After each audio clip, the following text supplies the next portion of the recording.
guys, so I am currently in San Pedro in Central America. I've been here for almost a month now and it has been absolute bliss. This trip was very much just last minute, change of plans, popped up on the scene for me, and it was an opportunity I decided to jump at to join my partner over here to do a marine conservation volunteer program. It was definitely something that was going to force me out of my comfort zone and get me out of my routine, which for anyone that's been following my journey in the last 6 months since I've been in and out of comp prep, my health has taken a bit of a turn, and I've been battling quite a lot of different random crazy things over the last couple of months, and I think long before that even. I've done a lot of testing recently to get to the bottom of things and to try and get some answers, and I've finally been able to get a lot of those sort of unanswered questions or queries or what the hell is going on moments not resolved, but I've been able to get a lot more information on them, which has been really good. I think it's been so long, it's been a long time coming that I've felt powerless, really unable to figure out what's going on with my body, not feeling in control with my body, and being in such a restricted and goal-driven and goal-orientated process like a comp prep last year, executing but not being able to see the results because underlying my body was not really working with me. It didn't want to work with me. It couldn't function properly. It wasn't in the correct state to begin that prep, and therefore be able to work with me as we went along with the protocols that a comp prep entails. And with that, obviously, that felt like quite a bit of a battle, and obviously anyone that's comp prep knows that competition prep is tough. And then again, when your body is working against you, it just feels like you're pushing shit uphill, which I was trying to do, and it was just not working. But now I'm in a better place in that I have a lot more information. I'm able to educate myself more and more on the issues that I'm facing, the things that I need to revert, and pretty much recover, heal within my body to get me into a better place to literally just function. I think I'm at that place now where I'm a lot better than I was. I'm way better than I was back in December, a month post show, but I'm still in a really unhealthy place for my body, in the sense that maybe on the outside I look relatively healthy. I think even, when people step on stage, I know a lot of my friends not in the competing space have said, when someone steps on stage, they think, wow, that person must be really healthy. That they can step on stage and look so great, and I think a lot of people don't know that that is really actually an unhealthy state for your body to stay in. Obviously competitors dip into that space, but then they obviously don't stay there. But that does not mean that their body is healthy during that point in time, obviously, because it is, malnourished, things like that, because you are trying to get to extreme body leanness. But even now, with me at a way better state in terms of having a lot more body fat on my frame, and consuming a lot more, my body is still not in a healthy state. And I know that purely because when I look at my hormones and things like that, they are not back in good levels, and they haven't been for quite some time, even prior to my comp prep. To cut a long story short, and just to give you that overview that I'm hoping this first video is, I have been able to, through some GI mapping and some hormone testing and even food sensitivity testing, really understand where my body is at. And I think that is the key to anything. It's really understanding, where your current standing is, and then working backwards to understand, okay, what are the underlying root causes, not so much just treating the symptoms that develop. So I've really dug deep and done a lot of research. I had a lot of browsing everywhere to the ends of the earth almost, it feels like, to understand where I can get some testing done both locally and internationally, and I've had that done now. So if you'd like to learn more about the testing that I have done, who I did it with, why I did it, I can always do some supplementary videos and make it maybe a bit of a video series. Equally, I can do that here or even back on my YouTube channel. So just let me know in the comments if that's something you want to see. But long story short, I did some GI mapping, which was to understand what the state of my gut microbiome was in. Now this really helps you understand, okay, how are things not only like digestion going, but how's the state of my gut? Does it have enough healthy bacteria? Is there any bacterial imbalances? Is there anything else going on that might be contributing to factors like bloating, constipation? What else is there? So many different issues like reactions to foods, feeling lethargic, feeling a lot of brain fog. Those things are just a couple that actually have been caused by my gut issues, but they've kind of branched out in so many different and manifested in so many different symptoms within my body. And I think it's one of the things that I didn't actually know was a thing. I didn't know that something like brain fog or memory loss was going to be linked to the state of my gut or the imbalances in my gut. And so the GI map helped me pinpoint exactly what causing that manifestation in my body. So it turns out when I've done my GI mapping, I actually have a parasite. I have Candida in that gut area. So Candida is a yeast infection, but it can be in different areas of your body. So in women that can be, example, thrush. It can be in the gut like it is for me. It can be in the mouth also. That white coating on the tongue that people have, that can be also sometimes a symptom of a yeast infection or Candida. So I have a Candida overgrowth in my stomach, which is essentially where the bad bacteria has taken over, because Candida is present in everybody's body. It's just that level when it goes into the abnormal levels that it obviously then becomes an issue. I also have malnourishment of nitrogen, which is protein, fat malabsorption of sugars, so carbohydrates, and also water malabsorption. And that is because I also have something called leaky gut. And leaky gut is when it's clinically called intestinal permeability, and it is when you have essentially where bacteria has eaten through your gut lining. So you technically have like holes in your gut lining now that any foods that you do ingest, it can be absorbed into your bloodstream, or at least it is absorbed into your bloodstream with every meal you eat. So essentially every time you eat a different meal or a new meal, that triggers the whole systemic process again, which is never fun. On top of that, I also do have SIBO, which is small intestinal bacterial overgrowth, which is becoming a lot more known about, and it's one of those things where people can live with that for a certain amount of time and not know about it because they think that bloating and pain and constipation or any of those sort of types of symptoms are normal, and they're not. So that's one part of the puzzle with my gut, and there is different protocols I need to go through in order to rid my body of not only the parasite but the other bacteria, balance it out again, and heal up my gut wall.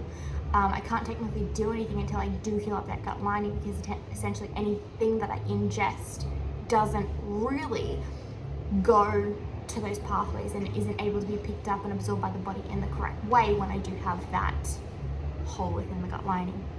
And what's really important to note is that our gut and the processes that take place within the gut, the absorption and things like that, is linked to pretty much everything in the body. Your hormones are so closely related to your gut health. Just normal functions in the body, transmission, neurotransmission, it's all very much linked to the gut. So it is so important to get to the base and the root cause of these issues and resolve them before doing anything else in order to really reap the benefits. But then the second prong to that is that when I did hormone testing and food sensitivity testing, I have found other things. So I already knew that I had some issues with my hormones. I've had very low reproductive hormone levels. My LH, so luteinizing hormone, and my FSH, follicle stimulating hormone, have been undetectable on several blood tests that I've done over the last 6 months. And even prior to that, since I never had really a regular period. It was always irregular. I've had lots of issues since I was a teen. And with that, what I have found is that in addition to the LH and the FSH levels being low, I also have very low estrogen and progesterone levels. So both of them are very, very low, which is strange. It's not strange given that I know that things have been going on for a very long time, but it just gives more information to understand that yes, those levels are out of whack. So things like that can lead to a lot of the different things I was feeling in my body. I was having severe night sweats for so many weeks. Things like weight gain in weird areas, or in comp prep not being able to lose the weight given that I was on really low calories and doing a lot of cardio. I should have been seeing those results. if it was just a pure equation of energy in versus energy out, you would think that that would happen, but when your hormones are out of whack, it doesn't always happen that way. In addition to this, I also have very low thyroid levels. My thyroid function has been quite out of whack, and it's been really interesting to learn more and more about this, and I can also share some of that information if that is of any interest to you. My thyroid levels have been very low, my cortisol levels have been very high, and so that's thrown sort of androgen levels out of whack. Testosterone has actually been one of the readings that was quite okay, which is interesting, but you know, it's good. That hasn't been too affected, but given that the other hormones have been severely affected, it's been quite an issue. One main thing that came out of that was that I am heading down the route of an autoimmune disease and issue. So I was classified as having Hashimotos disease, and that is an autoimmune condition due to low, well, it can be caused by low thyroid, and Hashimoto's is quite a difficult one for people to deal with, and a lot of people don't think you can get rid of it. I think, you know, I've done a lot of research since finding out, and I've heard a lot of cases where people have healed their body completely and seen great results, and that's what I'm focusing on. So to me, although at the start and first hearing that, it was a bit, you know, scary, I was taken aback by it. You know, an autoimmune issue can be scary if you don't know much about it. You know, chronic disease can be quite scary, but for me personally, and knowing that I'm borderline, that I've just stepped into it, I know that I want to do everything in my power to reverse that. And I'm learning more and more about it, which makes me feel more empowered to be able to heal myself. So in addition to that, I also found out that I have quite a few different food sensitivities, some that I knew about, some that I wasn't aware of. A high sensitivity to gluten, a high sensitivity to most dairy products, a high sensitivity to egg whites, which I knew, and quite a few other just borderline issues of food sensitivity, but it could be reverted if I heal that environment within my gut. And one thing to note with food sensitivities is they can change. So if you do the work to heal your gut and almost rebalance it or reset it, there's been research that has shown that you can actually reduce the level of severity that you are sensitive to a food. So part of some of my protocols will be doing a bit of a detox in a way, and going gluten and dairy free for some time, just to see how that goes in my gut. So yes, there has been a lot of language in that. It's almost been a little bit shocking to think, can't have this, can't have that. And if I took it at face value, then maybe it would be a little bit disheartening, but I am choosing to let education empower me. And so I'm not going to sit here and say I have Hashimoto's disease, an autoimmune disease, I'll never be able to compete again, and it is what it is, because it's not the case. Yes, I am stepping into the realm of having Hashimoto's. Yes, I have low thyroid function, my hormones are out of whack, I have a lot of gut issues to deal with, and I will have to cut some things out that I do love for a while, and hopefully not forever. We will cross that bridge when we get there, but it's all about taking the next step for me now. It's about knowing that I now have the answers, and when I felt crazy and weak and like, is this really what it feels like? There's got to be something better than this. I wasn't crazy. I could only do so much, and there was so much that was out of my control. So when I felt exhausted and fatigued and weak and in pain and uncomfortable, it was all caused by something that, you know, it wasn't a direct effect of me doing something or me just not being strong enough, which is what I stepped into that area of really self-deprecating and hating on myself and thinking, you're just not a strong enough athlete, you just can't push hard enough, you're weak. And that's not the case. My body was literally fighting me, saying you're not in a healthy space. So it was slowly shutting down different functions and retaining water, holding onto lots of inflammation, because it was dealing with a systemic infection, bacterial infection like Candida, which was causing that puffiness in the face, which was then, you know, causing all these knock-on effects, that just weren't working with me. And so, yeah, a bit long-winded, sorry guys, but I just wanted to give you guys an update here. as I've shared a little bit on my YouTube about where I'm getting to, and now that I have a lot more of the answers over the next 6 months, it will all be about bringing my body back into homeostasis, or trying to rebalance, and work with the identification of these underlying root causes and healing my body and nourishing myself in a way that my body can start to heal itself. And that's the main thing. You know, you need to give your body what it needs to then be able to heal itself.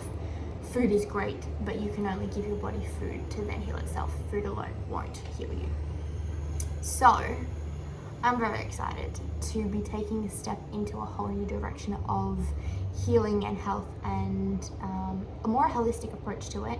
So yes, some may take this as, oh, you've been diagnosed with a label, that's kind of sucky, but I'm not going to take it that way, because there is so much opportunity that lies in this, and I'm really looking forward to stepping into a whole new world of information and experience. And you know, life happens for us, not to us, and I was put in this position to learn about my body, and then hopefully share it with others that may be even feeling that or just interested about it, and you know, spread the word that way, because I feel like it's something that I haven't heard enough of. Maybe it's just because I haven't been in the right spaces, but I feel like, you know, the community that I'm in, I haven't heard enough of.